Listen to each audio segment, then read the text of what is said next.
Syukurillah, salatan wa salaman ala rasulillah wa ala alihi wa sahbihi wa mawalah. Jamaah salat maghrib yang berbahagia dan dirahmati Allah subhanahu wa ta'ala. Bagaimana telah diumumkan pada malam hari ini, malam Kamis, yang mengisi adalah kami berdua, yaitu dengan berselang satu minggu atau satu Jumat, yaitu Pak Ustadz Hajidar dengan saya. Beliau telah memberitahukan bahwa beliau masih ngilu sukun, supaya bisa ditukar. Beliau akan mengisi pada minggu yang ketiga, ini satu berselang, bahkan tidak pada malam Kamis yang akan datang. Maka untuk tidak kosong,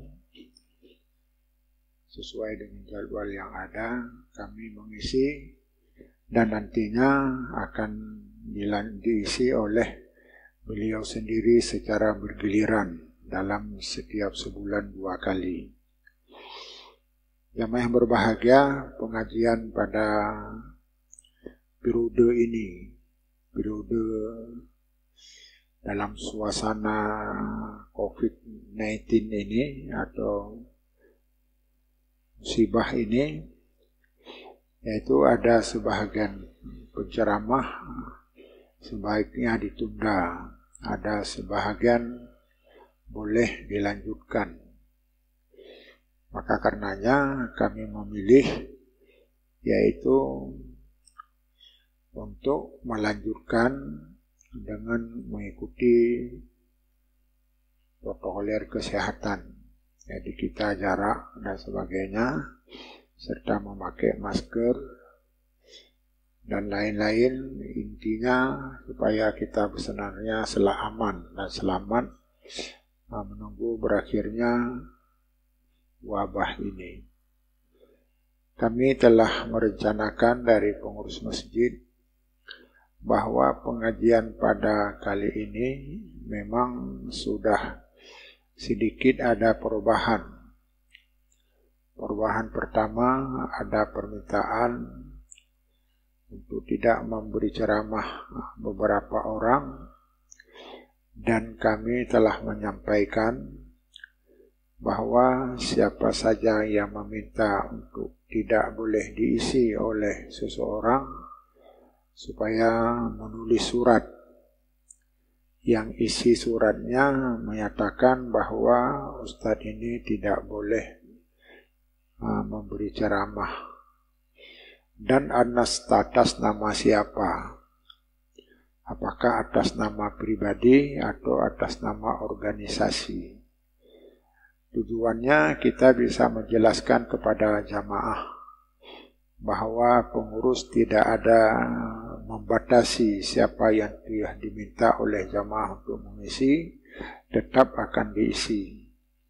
Tetapi kalau ada permintaan, kalau juga cukup alasan, kita bisa pertimbangkan. Maka satu di antaranya harus ada siapa yang memohon itu, apakah organisasi atau pribadi. Karena bisa saja orang hanya sekedar melemparkan permintaan. Kadang-kadang kampungnya tidak di sini dan juga tidak pernah hadir ke masjid. Dan akhirnya ada orang lain juga meminta supaya ceramah si fulan jangan diisi. Akhirnya kita sibuk melayani hal-hal yang tidak perlu. Maka tujuannya supaya jelas. Zaman sekarang tidak lagi hanya sesuatu sekedar sudah dilemparkan, hanya menyusah meributkan kondisi masjid saja. Yang kedua, alasan apa orang itu tidak boleh berceramah. Jadi kalau alasannya sudah kita paham, maka dengan demikian dipastikan apakah orang itu benar-benar memiliki paham yang sesat dan sebagainya. Jadi dua diminta, alasan apa dan siapa. Ini semuanya adalah dalam rangka menertibkan pengajian masjid kita ini. Jadi tidak setiap tahun ada saja masalah-masalah baru yang hingga mengganggu ketenangan jamaah dalam beribadah. Bahkan mengganggu juga ilmu-ilmu yang diperoleh. Maka karenanya jamaah ke depan kami juga menghimbau siapa saja yang memberi ceramah di sini sudah mulai direkam. Ini direkam ini menjadi video nanti dalam dibuat YouTube.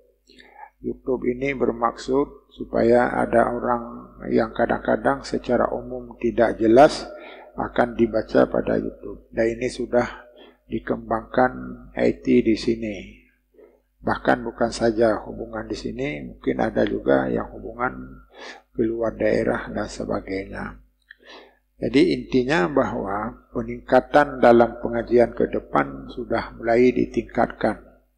Supaya dakwah ini tidak hanya di Masjid Al-Ma'mur, tetapi juga bisa didengar oleh jamaah lain seperti di Mesir Raya.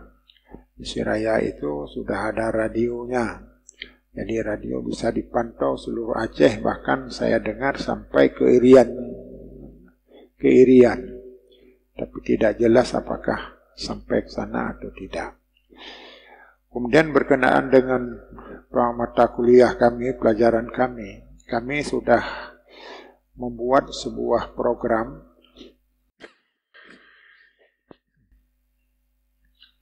besar sekali suaranya. Telah membuat program yang memberi ceramah di sini adalah orang yang berbakat bidang itu, yang menguasai bidang ini.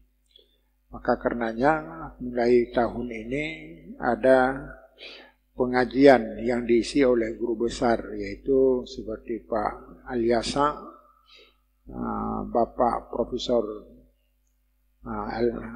Rizal Abbas, itu dari guru besar dan juga dari pesantren. Jadi saya tergolong orang pesantren, karena di samping pernah belajar di pesantren, juga adalah belajar di pesantren, juga mendirikan pesantren. Ya, kita ada beberapa pesantren yang kita dirikan dan sekarang juga berkembang. Kemudian yang dari pesantren ini ada dua, ada juga yang terpadu. Itu pesantren dalam bentuk modern, bentuk baru. Seperti kalau dari pesantren tradisional, saya dengan Pak Misat, Pak Hajidar. Sedangkan dari pesantren terpadu modern yaitu Pak Misat. Dan juga Ustadz Hatta Rajasa. Dan beliau masih ada kendala juga. Kemudian selanjutnya ada praktisi. Praktisi ini nanti akan diusahakan pengajian kita pada setiap malam Sabtu atau malam Sabtu kajian-kajian khusus yang diberikan oleh bergilir, yang khusus diundang untuk membahas masalahnya. Kita di Aceh sudah saatnya untuk memajukan pendidikan. Pendidikan di Aceh masa lalu cukup maju dan terkenal.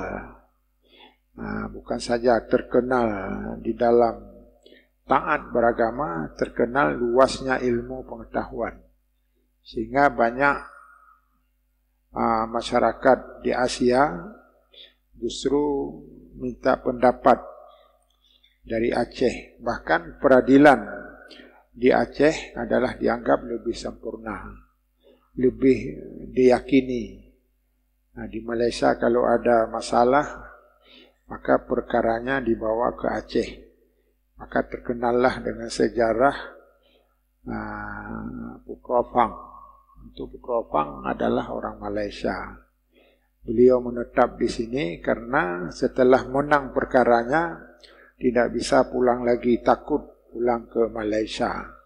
Karena mungkin diganggu dan sebagainya, akhirnya menetap di sini. Bahkan beliau kawin juga dengan orang Aceh, yang kita kenal dengan Ratu Safiyatuddin. Nah, dan orang-orang yang semuanya adalah orang yang diputuskan berdasarkan perkara dan akhirnya memilih tidak mau pulang ke negerinya lagi, sudah menjadi penduduk Aceh. Yang lebih terkenal lagi, dulunya terkenal Aceh dalam ilmu pengetahuan karena para ulama menguasai banyak ilmu, banyak bidang. Kalau fiqh dulunya, kalau jadi hakim itu harus menguasai, bahkan saya sendiri heran juga kenapa sampai harus menguasai semua ulama-ulama terkenal. Meskipun kita tidak yakin juga sampai 40 aliran, 40 mazhab. Jadi mazhab ini tidak ada, hanya yang populer 4. Tapi harus menguasai beberapa mazhab. Jadi ini dimaksudkan supaya orang Aceh ini tidak kaku dalam memberi putusan-putusan. Nah, maka karenanya jamaah yang berbahagia, kita coba memulai di masjid ini. Masjid ini meskipun masjid kampung, tetapi kiprahnya tidak hanya untuk desa masyarakat Lamprik, tetapi masyarakat sekitar, bahkan bisa kabupaten, provinsi. Insya Allah kalau program kita benar dan juga akan menjadi contoh pada pengembangan dakwah. Dan ini mudah-mudahan tidak sia, tidak ria, karena semuanya adalah ingin menjalankan syariat di sisa-sisa umur kita masih hidup ini, supaya bisa bermanfaat kepada masyarakat. Mengenai judul kami pada periode ini, kami telah mengambil kebijakan, dalam kajian-kajian itu harus ada kitab. Jadi kitab, bahkan nanti jamaah bisa membeli kitab. Jadi membeli kitab bisa belajar tambahan di rumah. Kalau tidak tahu bisa bertanya melalui HP dan sebagainya. Nah, dan ini diupayakan supaya tidak ada yang melenceng dan tidak mudah dituduh. Nah, dan sebagainya, ada yang penyimpangan-penyimpangan seperti YouTube ini dimaksudkan dalam setiap kajian-kajian nanti bisa dipertanggungjawabkan. Tidak hanya seseorang penceramah datang ke sini menjelaskan sesuatu yang melahirkan keributan di tengah masyarakat. Ya, bahkan lebih cenderung seperti mengadu domba. Ya, jadi mempertentangkan antara satu penceramah dengan penceramah lain. Kami merasa itu tidak masanya lagi. Kita habis energi. Yang kedua, tidak bermanfaat. Karena ini sudah dirasakan puluhan tahun yang lalu. Yang akhirnya Islam ini tidak berkembang sebagaimana yang kita harapkan. Jamaah berbahagia, untuk kami cenderung karena sudah biasa juga di Masjid Raya Baitur Rahman, kami diberi judul Masailul Fiqhiyah, yaitu hukum-hukum yang bermasalah, hukum yang dipertanyakan, hukum yang belum yang terdapat khilafiyah. Ya, jadi tujuannya apa? Bukan untuk menyalahkan satu mazhab atau satu pendapat, tetapi untuk memahami kenapa mereka berpendapat seperti itu. Nah, jadi ke depan para jamaah masjid bisa mendengar ceramah dan bisa menanyakan sesuatu yang tidak jelas. Kalau ada penceramah yang nanti berbeda, maka yang berbeda itu bisa dituntaskan melalui pertanyaan. Kalau pertanyaan itu memang nampaknya semakin tajam, tidak jelas, akan dibuat diskusi dalam setiap sebulan sekali kalau ada. Kalau tidak, mungkin dalam 2 bulan sekali. Jadi dengan demikian tidak ada sisa-sisa lagi yang dipersoalkan di dalam kajian agama di Aceh ini. Yang berbahagia, kami juga sudah menyimak hal-hal yang penting diketahui oleh masyarakat. Maka judul kepada kami adalah cenderung seperti di Mesir Raya, hanya saja kondisi berbeda. Kalau Mesir Raya pendengarnya sangat luas, lebih-lebih masyarakat awam. Tentu harus disesuaikan dengan pemahaman tingkat kecerdasan kemampuan mereka. Maka karenanya judul pada kami adalah hal yang masih ragu, yang masih dipertanyakan oleh jamaah. Di antaranya ada yang dulunya berkembang dengan istilah Wahabi. Jadi masjid kita ini masjid Wahabi. Sehingga kita tidak memahami kenapa tuduhan seperti ini. Sementara tidak ada seorang Wahabi pun yang mengajar di masjid ini. Dan tidak ada pula kitab yang dipegang, diajarkan adalah kitab tersebut. Bahkan orang umumnya tidak memahami apa itu Wahabi, apalagi jamaahnya. Orang sudah sangat yakin Wahabi itu bermasalah, tapi tidak tahu kenapa bermasalah. Ya inilah yang akan diuraikan nantinya oleh penceramah-penceramah yang menurut ahlinya. Maka kami mengangkat judul yang dipertanyakan. Karena sering orang bertanya kepada kami. Sarang di akademi atau juga kita baca dari YouTube. Perselisihan di antara sesama kita. Di antaranya adalah masalah bid'ah. Masalah sunnah, dan sebagainya. Jadi karenanya kalau kami sudah mengkaji, memang sebenarnya tidak ada perbedaan. Tidak ada perbedaan pemahaman terhadap sunnah dan bid'ah. Hanya saja ketika orang menyatakan bid'ah tidak menerangkan selengkapnya bagaimana kriteria atau istilah kita sekarang, bagaimana definisinya. Definisinya apa? Sunnahnya apa? Bid'ahnya apa? Jadi kalau kita sudah memahami sunnah artinya apa, bid'ahnya apa, maka sudah bisa dipilahkan. Oh ya, ini benar bid'ah dan ini benar sunnah.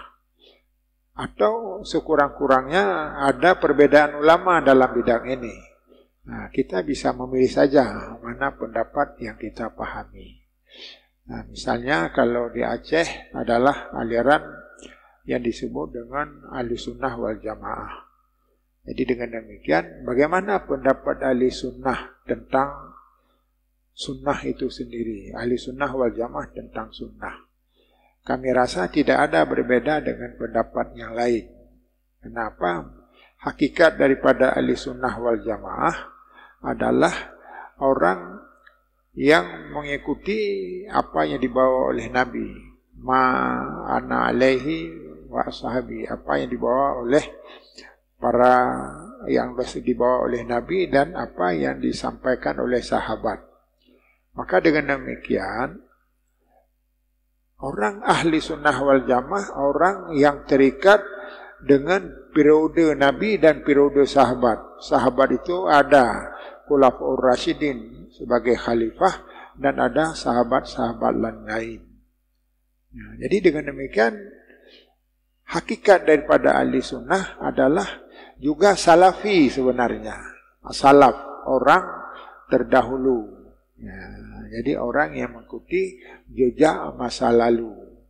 Jejak masa lalu yaitu yang dibawa oleh Nabi, yang dibawa oleh para sahabat. Yang menjadi permasalahan sekarang adalah ketika memahami sebuah hadis. Yang hadisnya menerangkan wasyar umuri muhdatsatuha wa kullu muhdatsatin bid'atun wa kullu bid'atin dalalatun wa kullu dalalatin finnar. Sejahat-jahat pekerjaan adalah yang baru. Yang baru. Dan yang setiap yang baru itu adalah bid'ah. Dan setiap bid'ah adalah sesat. Dan setiap yang sesat tempatnya di neraka. Inilah. Maka karena Nabi telah menyatakan semua yang baru adalah sesat, dan semua yang sesat adalah bid'ah, dan semua yang bid'ah adalah ke neraka. Nah, jadi ini bahaya sekali. Maka inilah perlu diletakkan bagaimana, apa definisi daripada sunnah dan apa definisi daripada bid'ah. Jamaah yang berbahagia, kalau kita melihat pengertian bid'ah itu ada dua. Ada bid'ah hakiki dan ada bid'ah idhafi. Bid'ah hakiki, hakikat bid'ah. Dan ini tidak ada berbeda pendapat ulama tentang arti bid'ah ini. Yaitu sesuatu beribadah ta'abudu lillahi bima lam yasa'ullah. Ada beribadat kepada Allah dengan sesuatu yang tidak disyariatkan. Nah, kita melakukan ibadah tapi tidak disyariatkan. Maka yang tidak disyariatkan itu bid'ah namanya. Artinya itulah yang disebut sesat. Itulah yang disebut yang baru, yang digolong sesat, dan sesat itu ke neraka. Tetapi kalau sudah ada syariatnya, apakah dibawa oleh Nabi atau dibawa oleh para sahabat, tidak lagi layak disebut bid'ah. Kriteria bid'ah ini adalah yang pertama-tama adalah laisa lahu min umuriddin, bukan urusan agama. Nah, jadi yang bid'ah itu bukan urusan agama. Dalam urusan agama, artinya kalau agama mengaturnya, nah, maka sebalik dari yang diatur itu disebut bid'ah. Ya, itu rumusnya. Maka bid'ah bisa menyebabkan syirik, bisa menyebabkan kafir dan sebagainya. Tetapi kalau yang dilakukan itu tidak ada urusan agama, tapi urusan duniawi, urusan sosial, urusan adat. Nah, jadi kalau hal-hal kegiatan adat yang tidak menyangkut dengan agama, tradisi yang dibuat oleh seseorang, maka tidak disebut dengan bid'ah. Nah, karena ini ada pengakuan Rasulullah SAW sendiri yang menyatakan man sanna sunnatan hasanatan falau ajruha wa ajru man amila biha. Wa man sanna sayyatan falahu widruha wa widru man amila biha.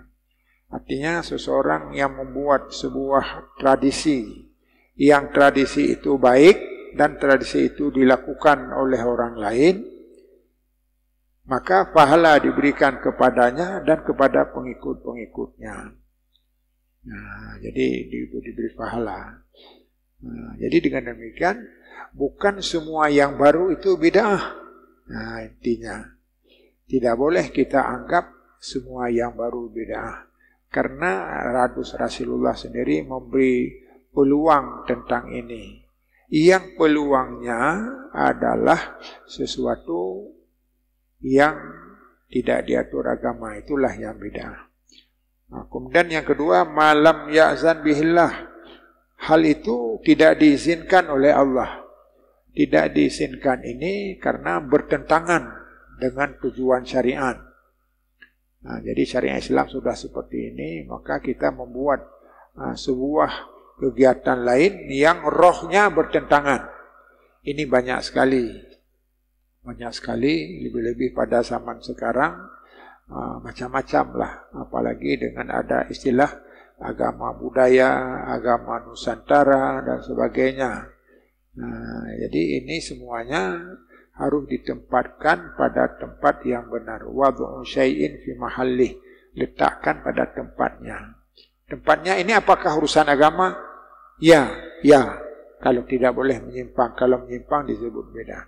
Ini bukan urusan agama, nah, maka tidak disebut bid'ah.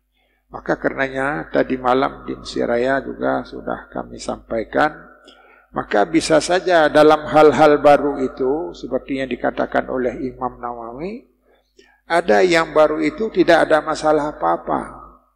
Ya, tidak ada masalah apa-apa. Karena tidak disebut bid'ah. Bahkan ada yang dalam yang baru itu, walaupun tidak pernah dibuat oleh Nabi, tetapi itu bisa wajib. Bisa fardu kifayah. Nah, yang baru-baru itu adalah bisa fardu kifayah. Kenapa bisa fardu kifayah? Karena dibutuhkan. Al-hajatu munaddilu mandilatal darurah. Sesuatu yang dibutuhkan oleh umat, maka itu adalah ditempatkan pada tempat darurat, pada tempat sesuatu yang tidak bermasalah. Nah, misalnya contoh, ya. Contoh kita kalau dalam hukum naik haji itu aturannya berjalan kaki dalam Al-Qur'an. Di jalan aurukbana, berjalan kaki atau dengan kendaraan, dengan kuda. Maka kalau di Aceh orang naik haji dengan kendaraan kuda, dengan jalan kaki, maka tidak ada satupun yang bisa wajib hajinya.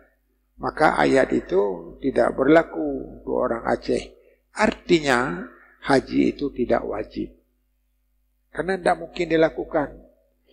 Nah, maka karenanya diciptakanlah yang baru, membuat pesawat.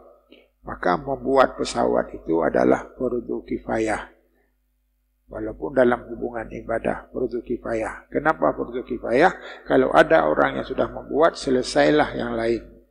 Nah, karena dengan demikian Mas Jamaah sudah bisa, umat Islam di sepelosok dunia sudah bisa melakukan hajinya.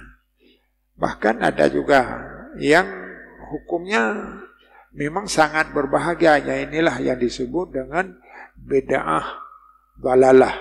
Nah, apa? Yang kita lakukan sesuatu bertentangan dengan syara, dan syara menetapkan itu adalah sesat.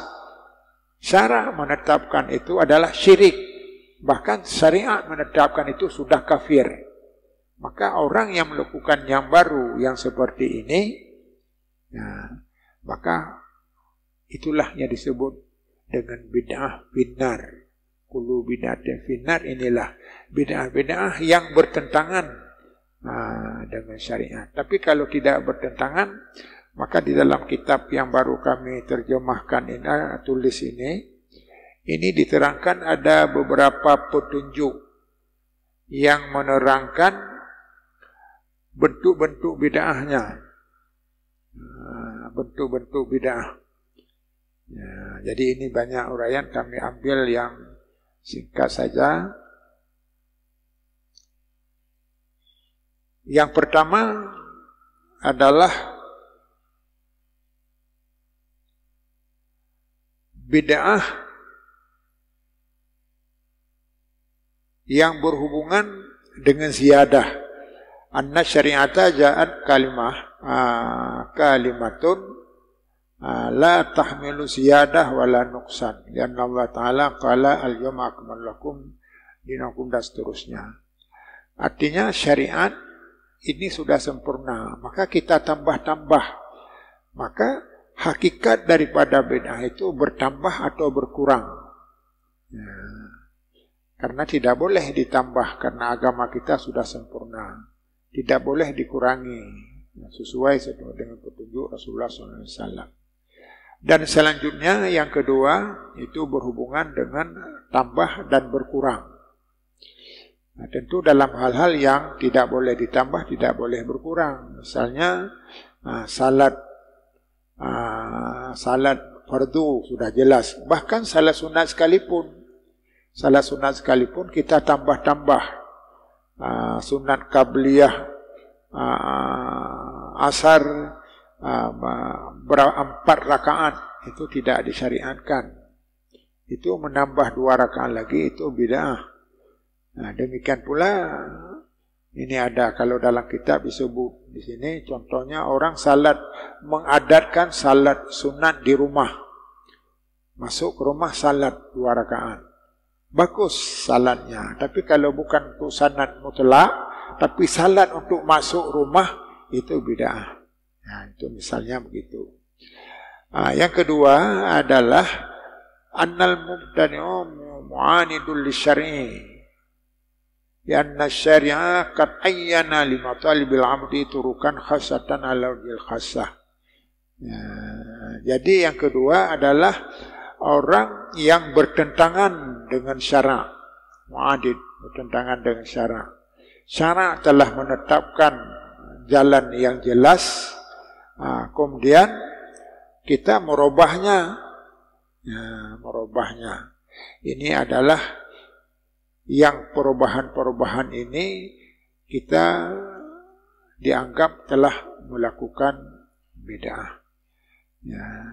Misalnya ini ada contoh yang berhubungan dengan menukar, ya.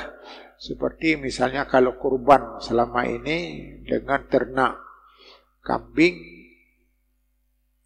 dan lembu, unta dan sebagainya. Ini kita ganti dengan kuda. Kuda kita bagi-bagi. Memang sedekah boleh, karena kuda itu juga boleh dimakan, berpendapat sebahagian ulama. Atau kita ganti dengan binatang lain. Itu namanya bid'ah, tapi bid'ah itu dalam kaitan bertentangan dengan prinsip-prinsip syarak. Dan yang ketiga adalah yang berhubungan dengan innal mubtadi'a qad nazala nafsuhu manzilatal ma'asil syar'i li anna syar'a wada'a syari'a wal zamal khalqal juz'iyya ala sunaniha wa sarahuwa mufaridun bizalika li annahu hakkama bainal khalqi bima kanu yakhluqun. Jadi yang ketiga adalah bid'ah yang tidak sejalan dengan tujuan syarak, walaupun tidak dilarang tapi tidak sejalan. Jadi ini juga dilarang. Walau kan at-tasyri' min mudrakil khalqi lam tanzul syari'u wa lam al-khilafu bainan nas. Karena ini akan terjadi perselisihan di antara manusia. Dan ini ada satu contoh, tempat-tempatnya tidak kami lihat di mana. Yang keempat adalah bid'ah karena memperturutkan hawa nafsu. Innal aqla iza lam yakun muttabi'an li syar'i lam yabqa lahu illa hawa wasyahwah.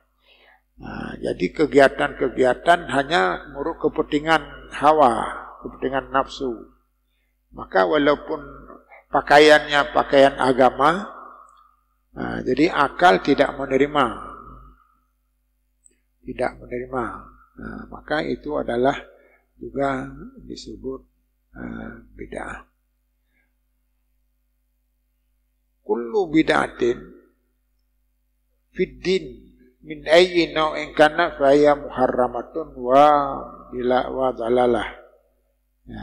Maka yang penting diketahui semua bid'ah bidang agama itu tetap disebut dengan sesat, diharamkan dan sesat. Karena kata Nabi, wa iyyakum wa muhdatsatil umur, fa in kunna kullu muhdatsin bid'atun wa kullu bid'atin dalalatun. Wa qala Nabi sallallahu man ahdasa fi amrina hadza ma laysa minhu fa huwa raddun. Ini sejalan juga dengan hadis. Inti hadisnya adalah jauhkanlah yang baru-baru, karena yang baru itu adalah bid'ah dan setiap bid'ah itu sesat.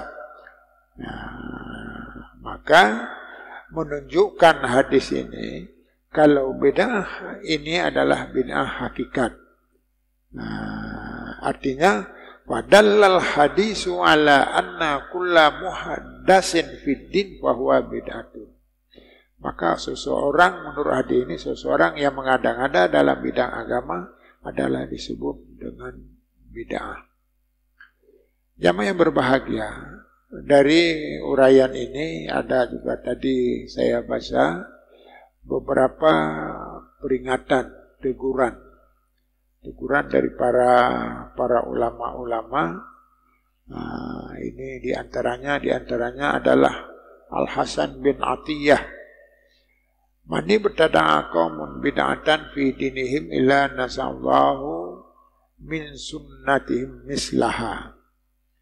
Artinya barang siapa mengada-ngada oleh suatu kaum sesuatu yang tidak diatur oleh agama, maka dianggap sebagai agama.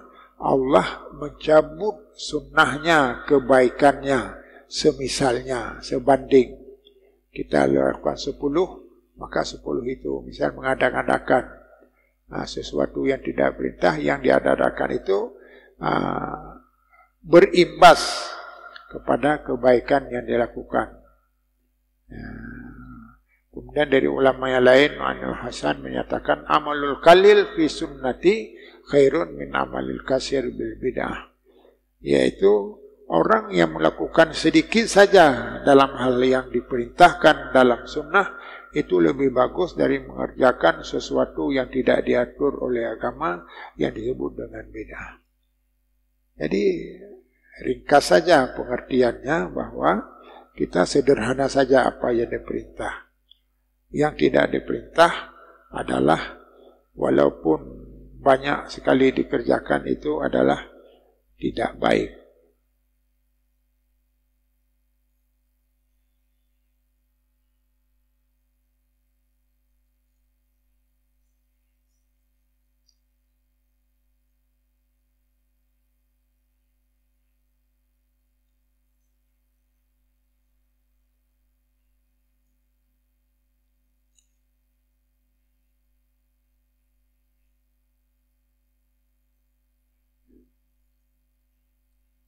Nah, jadi demikian pembahasan, maka kesimpulan dari pengisian menggantikan malam ini, kita cobalah melatih diri untuk membiasakan dalam beribadah itu sesuai dengan petunjuk Allah dan petunjuk Rasul. Nah, selanjutnya petunjuk para sahabat, karena di sanalah kita akan dapat, dan itulah hakikat daripada ahli sunnah wal jamaah. Nah, sataftariku ummati ala salasi wa sibaina firqatan kulluhum finnar illal wahidah wa ma hiya ma ana alaihi wa ashabi. Akan pecah umatku. Ya, akhir zaman ini akan pecah umatku 73 golongan. Semuanya ke neraka. Kecuali adalah satu yang tidak ke neraka. Siapa itu? Orang yang menjalankan apa yang saya bawa dan apa yang dibawakan oleh para sahabat. Oleh para sahabat. Jadi dengan demikian sebenarnya antara salafi, yang disebut salafi, dengan ahli sunnah itu ada segi persamaan, yaitu kembali kepada masa lalu. Hanya beda dengan salafi ngotot, ngotot dengan pendapat sendiri, tidak boleh menerima penafsiran. Nah, penafsiran bahkan sering yang berbeda dengannya adalah dianggap menyimpang dengan agama. Nah, karena salafi ini ada beberapa tingkat. Ada yang memang salafi seperti ahli sunnah wal jamaah, dan ada juga salaf karena disebut salafi tetapi hakikatnya salafus saleh, orang dahulu, orang masa Nabi dan orang para periode para sahabat. Karena periode inilah adalah periode yang terbaik. Periode yang terbaik. Nah, jamaah yang berbahagia, karenanya saya yakin kalau di Aceh semuanya adalah pengikut ahli sunnah wal jamaah. Bahkan tidak ada aliran-aliran yang menyimpang. Karena mungkin saja karena kita tidak tahu, maka terjadilah sesuatu yang tidak benar. Maka dalam ayat diingatkan, wala taqfu ma laysa laka bihi ilm. Jangan sekali-kali kita kokoh berdiri pada sesuatu yang belum ada ilmu. Jadi dengan demikian apa pengertian? Sudah saatnya menyelesaikan berbagai masalah agama dengan belajar. Nah, dengan belajar. Jadi dengan belajar itu kita sudah tahu mana yang benar dan mana yang salah. Kalau yang kita dengar itu berbeda pendapat, maka langsung kita tanya, kenapa Bapak seperti ini, Ustaz seperti ini, dan kenapa Ustaz lain seperti itu. Tentu mereka akan menjelaskan ini seperti ini seperti itu. Jadi dengan demikian tidak ada pertentangan lagi, karena di dalam filosofi atau hikmah teguh dengan sunnah adalah menghilangkan perpecahan. Perpecahan, tidak ada perpecahan. Kenapa tidak percaya? Seragam semua. Tetapi kalau ada yang kita bisa tambah, bisa kita kurangi dan sebagainya, yang lain tidak boleh dikurangi, yang satu dikurangi, ada yang ditambah-tambah. Ya, meskipun yang kadang-kadang yang ditambah itu selera masyarakat dan sebagainya, jadi itu harus dihindari. Kami rasa pegangan kepada sunnah itu banyak sekali hikmahnya. Pertama, melahirkan keberkatan, dan yang lebih penting lagi adalah amal yang kita lakukan itu diterima oleh Allah Subhanahu wa taala. Sebaliknya, kalau amal-amal itu tidak sejalan dengan prinsip syariah, maka apa yang kita kerjakan itu sia-sia. Maka dalam ayat disebutkan, hal nunabbiukum bil akhsarina amalal ladzina dhalla sa'yuhum fil hayatid dunya wa hum yahsabuna annahum yuhsinuna sun'a. Artinya, apakah ada kami beritahukan amal seorang manusia yang amalnya itu dianggap sudah sangat baik. Wa hum yahsanuna sun'a. Dianggap sangat baik, itulah perbuatan yang baik. Tetapi di sisi Allah itu adalah tidak baik. Inilah yang disebut. Dengan demikian, benar dan tidak benar itu adalah sesuai dengan petunjuk Rasulullah SAW. Wabillahi taufiq wal hidayah. Wassalamualaikum warahmatullahi wabarakatuh.